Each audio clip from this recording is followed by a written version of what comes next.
Sobre este tema nos visita el día de hoy el analista político Enzo Helguera, fundador además de la consultora Imasolu, a quien le agradecemos por aceptar nuestra invitación. ¿Cómo está, doctor Helguera? Muy buenas tardes, gracias por su visita. Bienvenido. Bueno, como siempre, un gusto y evidentemente la coyuntura política se empieza a mover, ¿no? Sí, claro. A ver, empecemos por la intención de voto, ¿no? Que es algo muy interesante realmente. Y, bueno, ya hemos dado a conocer que en primer lugar está Rafael López Aliaga con 13,7%, en segundo lugar Keiko Fujimori con 9%, y Mario Vizcarra, no Martín, Mario, el hermano del expresidente, con 7,9%, para hablar de los tres primeros. ¿Cuál es su lectura de estos resultados parciales? Porque falta todavía, creo yo, bastante para la elección, pero más o menos tenemos configurado este mapa electoral. Bueno, claro, hay una coincidencia, por ejemplo, en el primer lugar con López Aliaga por el asunto del esfuerzo que ha hecho concretamente con una ola, le llamamos nosotros, en el tema, por ejemplo, del tren o de algo concreto que la ciudadanía ha visto, que lo ha puesto, digamos, y lo ha lucido en la ciudad, en relación a, digamos, a algunos temas comparados con el gobierno central o la desaprobación del gobierno central. Entonces, está aprovechando un poco esa coyuntura en tratar de mostrar algo concreto, correcto, pero evidentemente la funcionabilidad de lo que esté dejando en la ciudad va a ser importante y le puede favorecer o también le puede jugar en contra en el futuro. Pero digamos, el tren Lima-Chosica no es algo concreto como tal. Incluso hemos visto pedidos desde ambas partes, me refiero a Municipalidad de Lima y también Ministerio de Transportes y Comunicaciones, para poder entablar mesas que incluso han ido en un primer encuentro y en el segundo ya ni siquiera se han logrado. Entonces, ¿cuál es o cómo entiende la percepción de la gente respecto a este tema que parece estarle sumando a Rafael López Aliaga? Claro, lo que pasa es que Rafael López Aliaga hábilmente todas las dificultades las dirige al Ministerio de Transportes y Comunicaciones y ante la percepción la gente intuye o ve, observa de que al trabarse los diálogos consideran que es por parte del Ministerio de Transportes y Comunicaciones, ¿correcto? Ellos no entienden, la ciudadanía no entiende los términos técnicos. Lo que ven es que no quiere haber diálogo, que no lo quieren apoyar a Rafael López Aliaga y él también está dibujando el cuadro de esa manera con una comunicación mucho más eficiente que la del gobierno central. Claro, pero ojo, que la aprobación de Rafael López Aliaga se da más en Lima y Callao. O sea, la diferencia que hay entre Lima y Callao y el interior del país es, yo diría, importante. 23,3 contra 8%. ¿Cierto? Correcto. Entonces, y ojo, el interior del país son casi 2/3 de la votación. Claro. ¿Cómo podría ser él para que su figura, ¿no, tenga más arraigo en el interior del país, que es donde creo yo se va a definir la votación?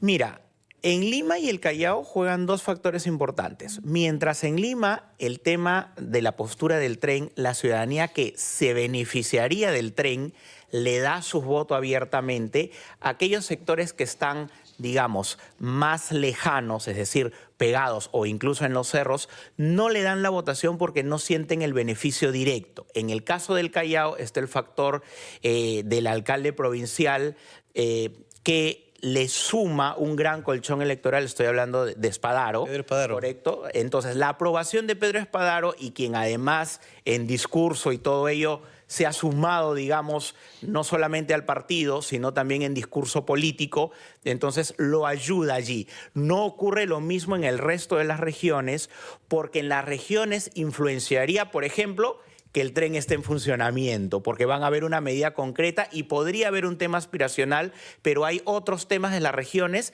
que literalmente no les interesa exactamente lo que hagan con Lima, sino lo que van a hacer en sus propias regiones. Y mientras no haya una solución pragmática de cómo van a resolver los problemas del interior, el crecimiento se podría haber estancado. Ujú.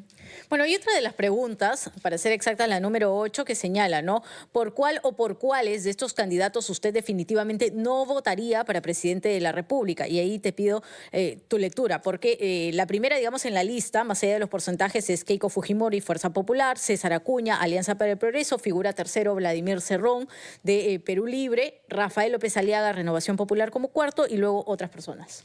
Bueno, el desgaste es natural si hacemos un cruce de primero la cercanía que pueda percibir la población que tienen hacia el gobierno, partidos políticos que se pueden identificar que de alguna manera, digamos, están dándole estabilidad al gobierno actual. Co-gobierno, Entonces, ¿no? por supuesto, entonces les termina pasando la factura de diferentes formas, porque hay varios partidos políticos que pueden estar apoyando al gobierno actualmente. Algunos lo hacen de manera discursiva y directa y otros no, pero en el entendido la población les termina pasando factura a ellos. Ahora, tampoco les hace muy bien justo a los partidos que has mencionado que en un momento digan que van a apoyar o no apoyar a determinado proyecto y al final hagan lo contrario en la votación y que luego tengan que retroceder. Y el más claro ejemplo es el tema de las AFPs, en donde estos partidos sacaron comunicados, ¿no?, diciendo que no iban a apoyar el proyecto, luego lo apoyaron en votación y luego han reculado y han tenido que retroceder, ¿no? Le recordamos, amigos de RPP, la rotativa del aire, estamos con el analista político Enzo Helguera, justamente desmenuzando, analizando esta encuesta de CPI que dio hoy en primicia RPP. Ahora, a mí me llama la atención el crecimiento de Mario Vizcarra, el hermano del presidente de la República, aunque la campaña la está haciendo el exmandatario. ¿A qué atribuye usted esto? O sea, ¿hay un grado de identificación con el hermano? Quizás el hecho de que Martín Vizcarra haya estado en prisión preventiva, luego liberado, haya estado desarrollando campaña en varias zonas del país. ¿Qué es lo que ha influido para que Mario Vizcarra aparezca en tercer lugar? Correcto. Hay dos grados de influencia. Primero, que la atención de la ciudadanía ha estado en el caso medio novelesco de lo que ha pasado Martín Vizcarra con su reclusión y luego con su liberación, correcto, por un lado.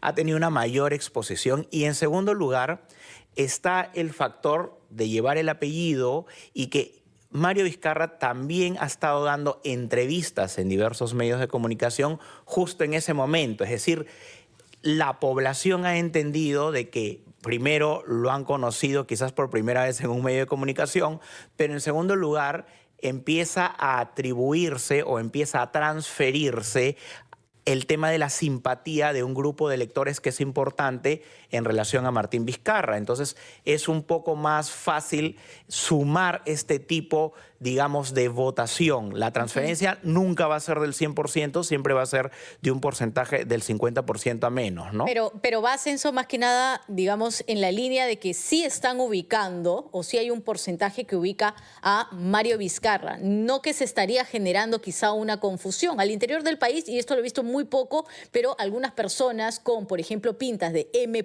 Vizcarra está pensando en Martín Vizcarra y no en Mario, porque ya sabemos que Martín, bueno, está inhabilitado para ejercer. De hecho, hay una influencia de los dos factores. Un grupo de la población está perfectamente enterado de quién es, pero hay una mayoría de la población que no está enterado y está votando más por el tema del apellido o por esa estrategia de similitud del tema de los nombres para al final atribuir de que están finalmente votando por Martín Vizcarra. Ahora, la cantidad de indecisos llama la atención, sumado a los votos en blanco y viciado, ¿cierto? Casi 44-45%, ¿cierto? Ahora, ¿podría surgir, cree usted, la figura de un candidato antisistema que podría captar o jalar ese voto que está todavía en duda? Sí, por supuesto, es una posibilidad bastante real. Las encuestas normalmente en estos periodos lo que mapean es lo que la población tiene, digamos, como con un mayor conocimiento de qué políticos son. Si nos podamos percatar, en general ningún político supera, digamos, unas cifras expectantes como en otras elecciones.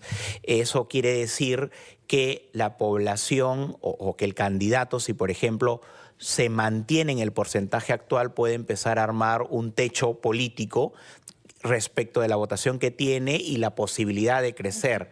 Es decir, al inicio es fácil crecer, pero luego se va reduciendo ello, porque finalmente son políticos con alto nivel de conocimiento, ¿correcto? Y puede alguien encarar el tema de antisistema, no necesariamente de izquierda, puede ser de derecha, puede ser de alguna otra tendencia política, y empezar a captar los votos y resurgir probablemente incluso desde el interior del país, y es algo que en este momento las investigaciones tradicionales, es decir, encuestas de 1.200 personas, no van a poder, digamos, visualizar o encontrar por el tamaño de la muestra, ¿no? Y finalmente, una pregunta de mi parte, ¿no? Si nos puedes hacer una comparación final, digamos, de las encuestas que se han visto en elecciones anteriores, ¿cuánto va variando? Porque si nosotros miramos solo el lado político, encontramos o podemos encontrar como ciudadanos la misma respuesta, que no leen las encuestas, que no las revisan, que no les hacen caso, que es una fotografía de momento, pero ¿cómo van variando realmente? Miren, normalmente los primeros lugares reciben, digamos, el golpe del resto de candidatos políticos. Entonces es muy difícil que el primer lugar o los primeros lugares se mantengan y en esa fotografía del momento que es hoy termine de cara hacia el final de la propia elección. Eso en virtud de que por lo general tampoco estos primeros lugares terminan teniendo una adecuada comunicación con la ciudadanía o desvirtúan los ataques que por naturaleza les va a caer solo por estar liderando la lista. ¿Y cree que una mujer pueda tener la posibilidad de ganar la elección? No es un factor tan relevante en esta elección en particular, porque recuerdo que en las anteriores elecciones sí habían más menciones, pero también podría dar la sorpresa en virtud de diferenciarse del resto de candidatos y que en la praxis de la campaña pueda tener algunos elementos no solo diferenciadores, sino que también en calidad de mujer pueda vender valores fundamentales que lo diferencien del resto de candidatos. Fiorella Molinelli, por ejemplo. Claro que sí. ¿Qué opina? Pero ella tendría que tener una comunicación mucho más asertiva y una visualización, ¿correcto?, de su mensaje político. Ella podría, y evidentemente también va a arrastrar un poco del antivoto que pueda tener Martín Vizcarra, pero podría ella dar algunos elementos diferenciadores en relación a su competencia actual, pero sí necesita una mayor exposición definitivamente. Enzo, muchas gracias por tu tiempo. Bienvenido siempre a RPP, a La Rotativa. Buenas tardes. Un gusto, como siempre. Enzo Helguera.